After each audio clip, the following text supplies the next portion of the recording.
आप देख रहे हैं निष्पक्ष दस्तक। मैं हूं राजू यादव। देश में 5 चरणों का मतदान हो चुका है। अब बारी उत्तर प्रदेश में पूर्वांचल की है, बाकी प्रदेशों में मतदान हो रहे हैं।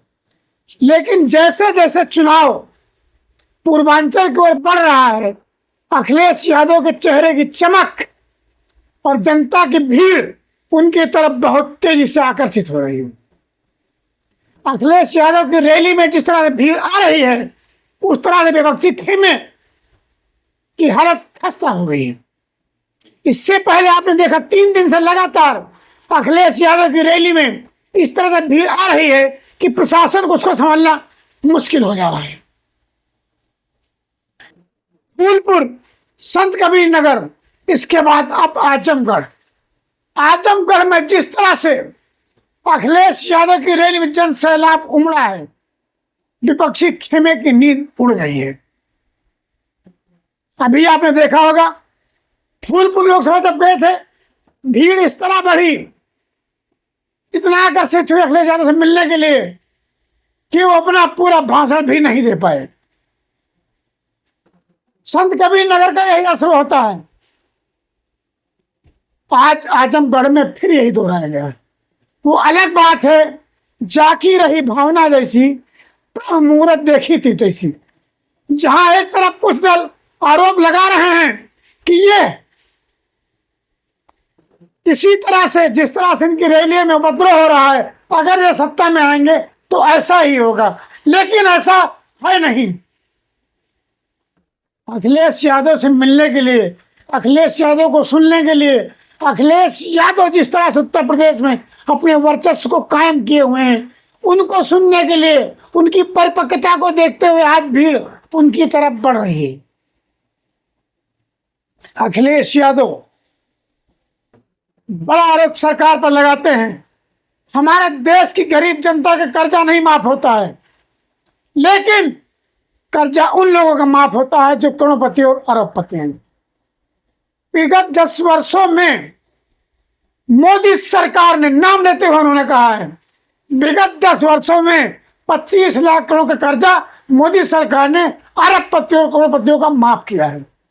वहीं जब आम जनता, गरीब किसान, मजदूर की बारी आती है, तब उसमें कंडीशन लगा कानून बनाते हैं, कर्जा उसी का माफ होगा जिसका कर्ज 5 करोड़ से अधिक होगा। हमारा देश कृषि प्रधान देश है, और कृषि प्रधान देश में एक किसान को 5 करोड़ रुपए कर्ज लेने की नौबत नहीं आती है।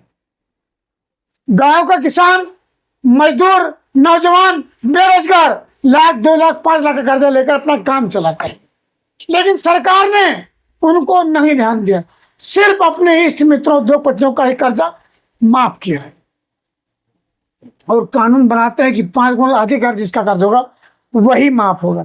अगर जितना इन अरबपतियों का कर्जा माफ किया गया था, उतना अगर कर्जा कहीं माफ करना आम जनता, गरीब, मजदूर, किसान की बारी है, तो कम से कम 20 साल का कर्जा आराम से माफ हो सकता है। मोदी सरकार के शासनकाल में प्रत्येक व्यक्ति का कर्जा बढ़ गया है। लगभग 2.5 लाख से पार प्रत्येक व्यक्ति के ऊपर कर्जा लग गया है। आज उत्तर प्रदेश में या एनडीए गठबंधन में कोई बड़ा चेहरा उभरता नजर आता है तो वो अखिलेश यादव ही। ना कहीं राहुल टिकते हैं, ना प्रियंका गांधी टिकती हैं, ना ही कोई अन्य दल के नेता उनके आगे टिक पा रहे हैं।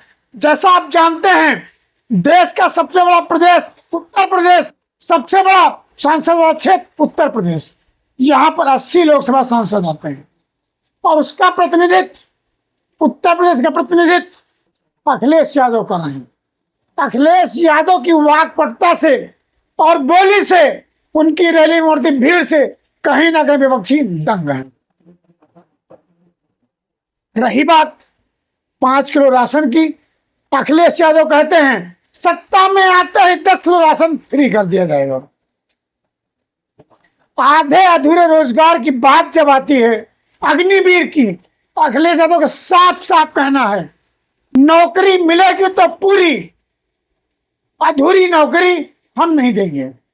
अग्निवीर को तत्काल सत्ता में आते ही समाप्त किया जाएगा। मुझे देश के स्वाभिमान के साथ, सेना के साथ, देश की सुरक्षा के साथ किसी प्रकार का समझौता नहीं करना है। इससे युवा उनकी तरफ लालायित है।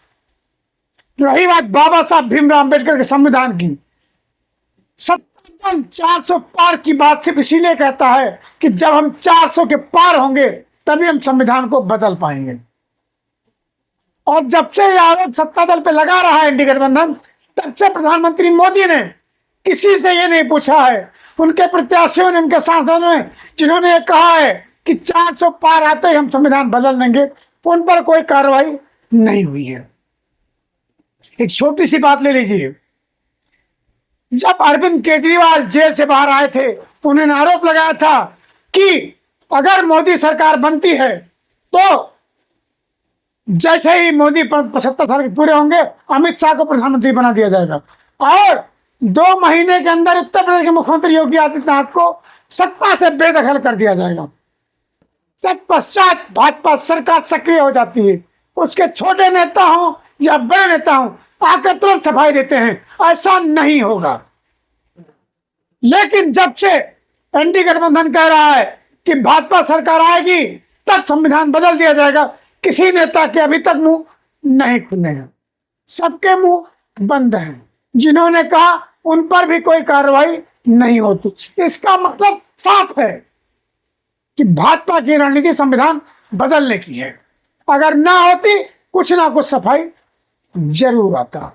किसान परेशान, युवा परेशान, बेरोजगारी की भरमार, वैकेंसियां निकाली नहीं जा रही हैं, रोजगार मिल नहीं रहे, आखिर कैसे चलेगा देश।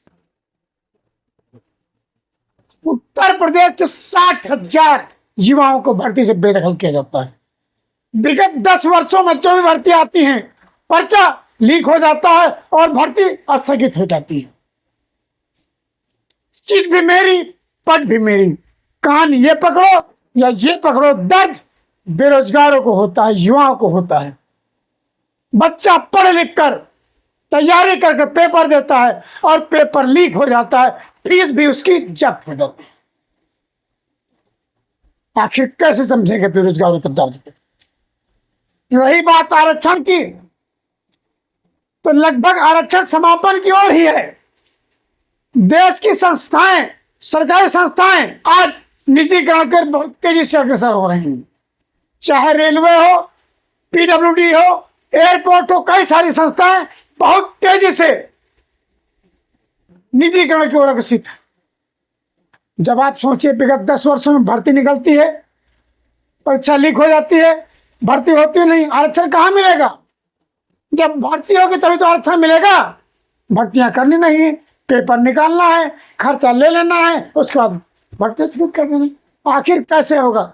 यही वजह है आज अखिलेश यादव पर जन समर्थन, उनकी रैलियों में जन समूह उमड़ रहा है, भीड़ बढ़ रही है। जैसे जैसे पूर्वांचल की ओर हम जा रहे हैं, साफ हो रहा है कि कुछ लोग तो साफ हो रहे हैं और कुछ तो हाफ भी नहीं हो रहे हैं। बड़ी बेबाकी से अखिलेश यादव कहते हैं कि भाजपा का, एनडीए का नारा है 400 पार। उन्हें समझ में आ गया कि वो खुद नहीं चाहते हैं, ना भाजपा चाहती है, ना आरएसएस चाहती है 400 पार, इसीलिए नारा दिया गया 400 पार।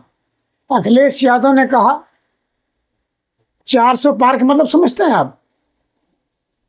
देश में लोकसभा की 543 सीटें हैं और 400 पार के पार मात्र 143 सीटें बचती हैं। भाजपा ने उन्हें 143 सीटें जीतने का लक्ष्य रखा है, इसीलिए वो चिल्लाती है 400 पार।